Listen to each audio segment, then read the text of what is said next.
আসসালামু আলাইকুম, জুম্মা মোবারক। কেমন আছেন সবাই? আশা করি সবাই ভালো আছেন। আমরাও তো অনেক ভালো আছি।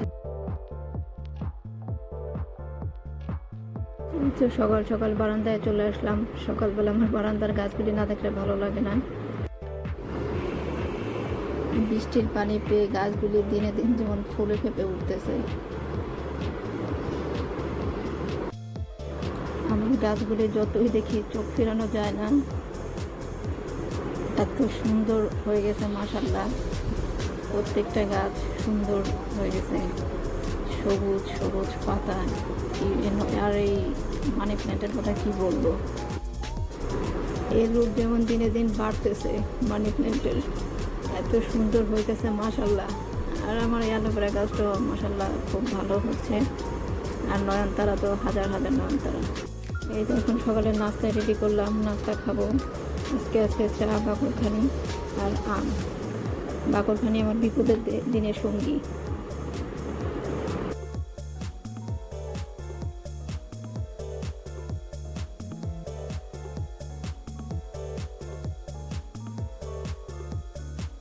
চা নাস্তা খেয়ে চলে গেছিলাম বাজারে। বাজার থেকে নিয়ে আসলাম কই মাছ। তো আজকে কই মাছ রান্না হবে।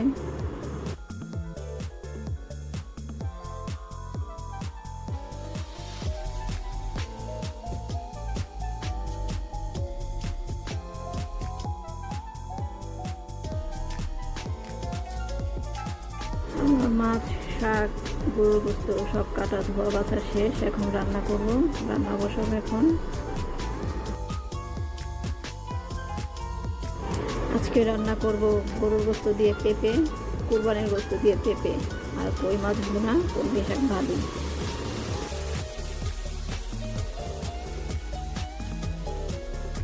মশলা টশলা মাখায় এখন মাংসটা রান্না বসায় দেবো। এক চুলায় মাংস বসায় দিই, এক চুলায় শাকটা বসায় দিই।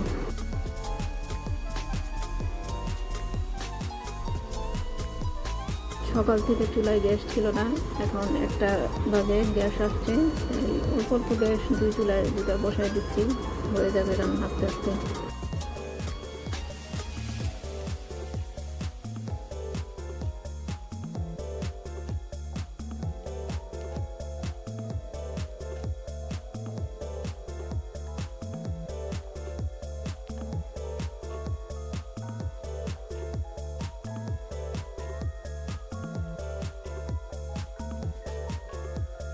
কই মাছ ভুনা করবো, তো ভাজার আগে লবণ হলুদ মরিচ মাখায় রেখে দিই, তো মশলাটা মাছের গায়ে ঢুকে।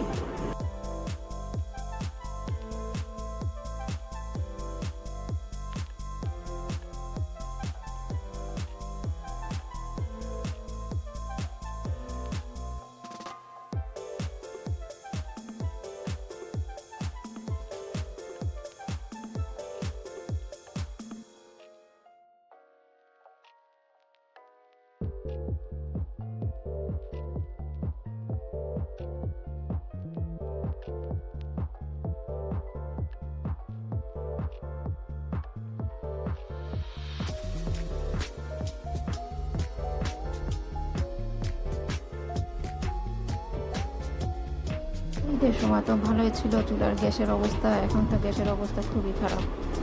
গ্যাস তো বলতে গেলে থাকেই না। তো আজকে শুক্রবার থেকে একটু একটু আছে, তাই রান্না করতেছি, নাহলে তো সিলিন্ডারে রান্না করতে হয়। আমার মতো মধ্যবিত্তের এটা একটা বাড়তি চাপ। সিলিন্ডারও কিনতে হয়, আবার গ্যাসের বিলও দিতে হয়, দুই দিকেই চাপ। ঘর ভাড়া, সিলিন্ডার, গ্যাসের বিল, এইটা ওইটা এইসব করতে করতে একদম একাকার অবস্থা। ঢাকা শহরে থাকা খুবই কষ্টকর।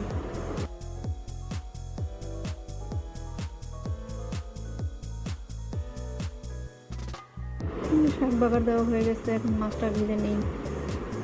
যখন গ্যাস আসে তখনই রান্না করি, সিলিন্ডারের উপর একটু চাপটা কম পড়ে।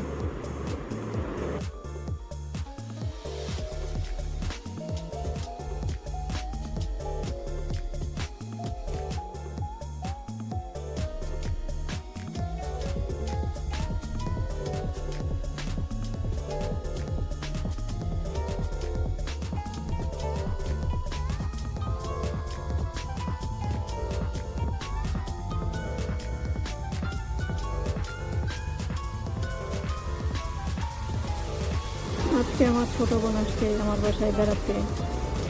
ওকে জিজ্ঞেস করলাম পোলা মাছে কী খাবে, ও খাবে না, ও খাবে মাছ। ও বলতেছে গরুর গোস্ত খাইতে খাইতে ওর অবস্থা খারাপ, এখনও মাছ ভর্তা ভাজি এসব খাবে। বুড়ো মাছ খেতে চাইছিল, তার বাজারে যাই বুড়ো মাছ পাইনি, যাই পাইছি তাই নিয়ে আসছি।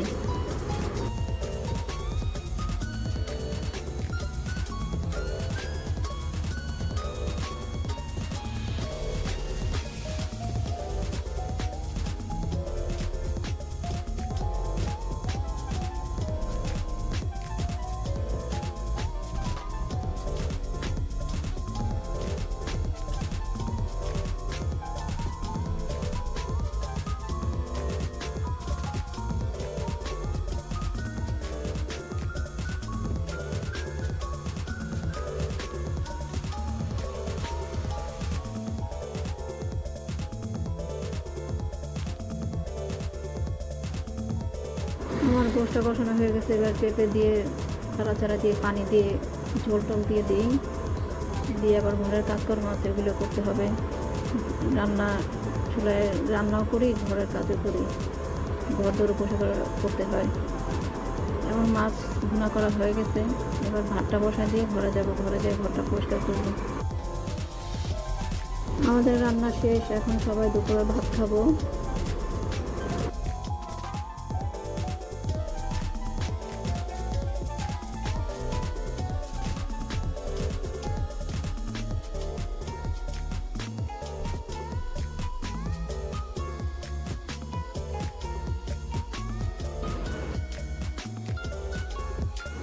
এই তো আমার ছোট্ট টুনটুনি, এটা আমার ছোটো বোনের মেয়ে, ওর নাম আয়শা, আমি ওর নামটা রাখছি আয়শা। সারাদিন অনেক দুষ্টামি করতেছে সবার সাথে, এর কুলে ওর কুলে সবার কুলে কুলে যাচ্ছে। এই তো সন্ধ্যাবেলা আমরা সবাই নাস্তা নিয়ে বসে গেলাম। আমি ঢাকার মেয়ে, পুরান ঢাকার মেয়ে, আমি সকালবেলা ভাকুরখানি চা আর সন্ধ্যাবেলা চা আর পুরি না খেলে তো চলেই না আমার, তো এই দুটো তো লাগবেই প্রতিদিন।